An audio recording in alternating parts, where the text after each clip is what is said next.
going to cover all the main things you need to know to do some powder coating at home using one of the small kits that you can get. It's not going to be very long, but I need some parts of my current project bike doing.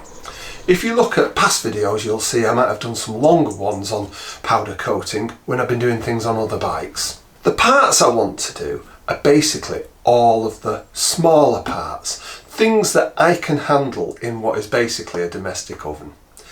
Anything bigger than that, and really I would either need to build a bigger oven, which is quite possible, but I haven't got round to it yet, or I'll farm them out to somebody else. So stick around, I'll show you the kit, I'll show you what I'm going to actually powder coat today, and we'll see how we get on. I've had this kit for a few years now, and I keep it in a box on the shelf, and I've not opened this. Literally, this is my first opening for perhaps 8 or 9 months. So we'll see if everything's still there and still working as well as it was.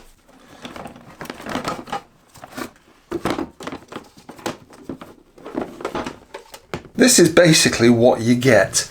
A box with one setting and an on-off switch on the back. The gun, which is connected to the power box, but you need to connect it with to a compressor. The on-off switch for the power, which basically just turns on the electrostatic charge to the gun. There is an on-off light on the back of the box. A thinner wire. This is what you connect to the piece that you're actually powder coating. And the final wire that comes out is so you can put power into it. They're usually, 220, 240 volts. Obviously I've got an adapter so that it'll fit into UK power sockets. There's a water trap because you don't really want moisture going through with your powder, but you would probably have a moisture trap for painting or whatever else you were doing. And a bottle or two for you to actually put the powder on that you can then connect onto the top. How does it work? Basically, when you connect this to the piece that you're powder coating, it gives it a negative charge. So when you've pressed the power button so that the box is on, it puts a negative charge into the piece. When you press the trigger on the gun, it sends powder out through here, and these spikes will give it a positive charge, and the positive charge in the powder makes it stick to the negative charge on the piece that you're actually coating at the time. So you don't need lots of powder coming out, and if you put that too close to the piece you will get little sparks going between it because it works at very high voltages but very low amps. Now you may wonder why it's got different settings here for different kilovolt settings. 40,000 volts, 45,000 volts. If you look on the internet you'll get lots of different explanations. The main one that my understanding is the higher the voltage, the better the powder sticks initially to the piece that you're coating. However, if you have it too high and there are some hollows and things within your item, it'll stick before it ever gets to the inside. So you need to have the power turned down so you get a more even coating on things that have hollows within them and whatever. In experience, I've found I set it on the middle one and basically it's just worked for me. I've not really had to worry about that, but it is the thing. If it's a very plain object, go higher. If it's something that's got lots of shapes and internal bits, go lower. The gun just connects to your air line and you can adjust the air pressure going through on here, but you really don't need high pressure. We're talking perhaps 10 or 15 psi, something really quite low. Just try it, see how it's putting the powder out. You don't want it blowing the powder out too quickly. You really want a mist of powder as you're waving it around so that it gets all over the item. If you're actually blasting it out, it really doesn't give a good coverage. I have seen online where people change these out. My one in here, which actually agitates the powder in the the jar so that it'll come out, has one hole in it, and I've seen them with multiple holes, which it says agitates it or makes it swirl more and will give you a better stuff coming out. From what I've seen, it makes more powder come out. And what you don't really want is the amount of powder coming out overwhelming you. I found this worked a treat. I'm sure there's good reasons to swap them. It's worked for me. Why bother? The other thing that's of interest is the powder. I've tended to buy the powder a kilo at a time, and you always seem to have a lot left over. It does tend to come in plastic bags, and I try to store whatever I've got in something that can be waterproof sealed, so a long term. You can get all different colours, you can get chrome kind of finishes, you can get metallics, you can get all sorts. This one's a purple red. I don't know what I was thinking, but I'm not using it today. So those are the colours, but how do you actually use it? Well, you obviously use the gun to coat the piece and you put it into an oven. Now, depending where you buy your powders, some of them come and they say what temperature and how long you're supposed to have it at that temperature.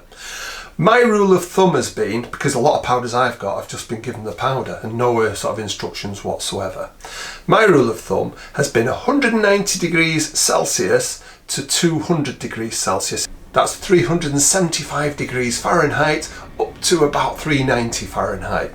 It's important to remember though, that's the temperature of the item, not the air temperature around it. So I preheat my oven before I put it in so that the part is getting heated straight away. Obviously if you were starting from it being cold, you'd probably need to allow a longer lead up time. The important thing is though, you want the item at the temperature for about 20 minutes. So you need to work that out with your setup. In experience though, I found that you have a look and it looks all right, and it is all right. You don't need to sweat to, oh, it's got to be exactly that time. If you leave it longer, it doesn't seem to do a great deal of harm. Obviously, if you left it for a lot longer, there might be an issue, but 10 minutes either way, I think you're probably going to be golden. That's the powder and the equipment. So what am I actually going to be powder coating? Well, I've got all my wheel parts, including spokes in here, but my intention today is to powder coat the hubs. Now I'm going to do them black. It's RAL 9005 black. It's a gloss one. You can get them in matte as well, but I'm going to do these gloss. So let's see how I prepare these. These are the parts I'm powder coating today, and previously they've been in a vapor blaster that's given them a reasonable matte finish. They're not clean because they've been knocking about in the workshop for a week or so since then. Before I do very much with them, I need to be sure which parts I actually want the powder to stick to. And I'll have a look at that now and give them a good clean with some panel wipe. And the bits I want it to stick to, I'll give a little bit of a scuff with some Scotch pad. It doesn't need to be massive because the powder will stick well, but I want to give it its best shot. Now, before I actually put on masking tape, I am going to put these in an oven and I'm going to bake them at 200 degrees centigrade for about 20-25 minutes. The reason you do that is that it gets any oils and things that are on there that are in the pores of the metal to come out and burn off. If you don't do that first, you put the powder on straight away, you can end up where you get strange finishes where there was some grease just stuck inside that you didn't realise. So I'll clean them, Scotch Brite them, heat them up, then I'll get on to the masking.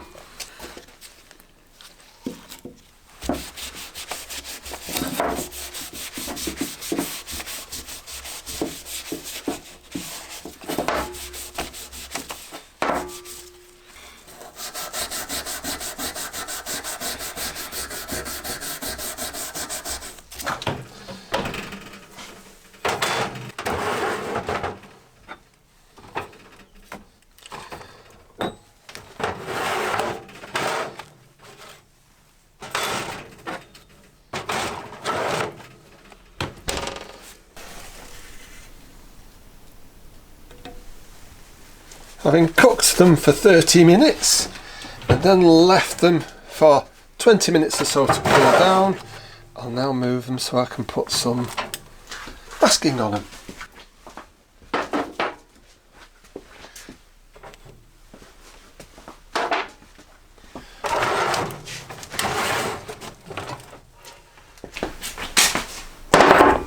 Having sorted out which is the one where this face does want to get powder coated, right, what I'll do now is I'll panel wipe them and then I'll mask them. Now this will be a bit of a fiddle, but I'll show you how it works out when I've done it. There's the clock.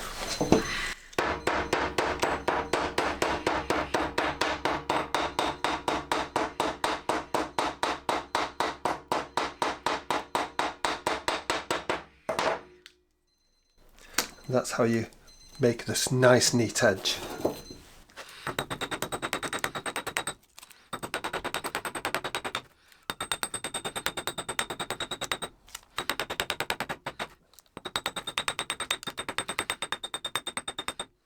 That's them all masked as well as I can do. So next thing is give them another panel wipe, the bits that I'm going to be powder coating, and then get them ready to put in a position that I can put the powder coat on and put them in the oven. So next I'm going to put some of this RAL 9005 gloss black powder into the container for the actual gun.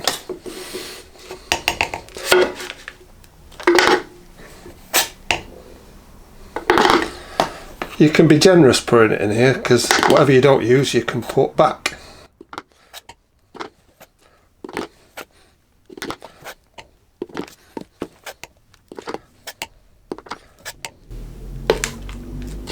And sometimes you miss.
Having got them in the oven, I've now set it to 200. What I'll do is I'll watch my smart meter to see when this switches back off, so that I know that it's at 200 with the thermostat. Then I'll leave it for about 10 minutes in the intention of the product actually getting hot enough, and then I'll give it another 20 minutes after that so that they actually cook. Then I'll turn it off. I'll let it cool down of its own. There'll be a big temptation to keep having a look. Don't do it, you're letting the heat out. I'll let it cool off, and then when they're cool enough to actually handle, that's about the time I'll be taking them out. Having let them cool down for quite a time now, let's have a quick look. It's looking good.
I'm absolutely thrilled with how these have come out. The trick is care, attention, make sure you do the masking right, and they come out absolutely lovely. I will put links to the kind of kit that I've used and the masking tape, because that's sometimes difficult to actually find. And why not have a go yourself? Don't tell the wife if you're using the oven, no. Anyway, do subscribe, see what I do with these now that I've got them powder coated.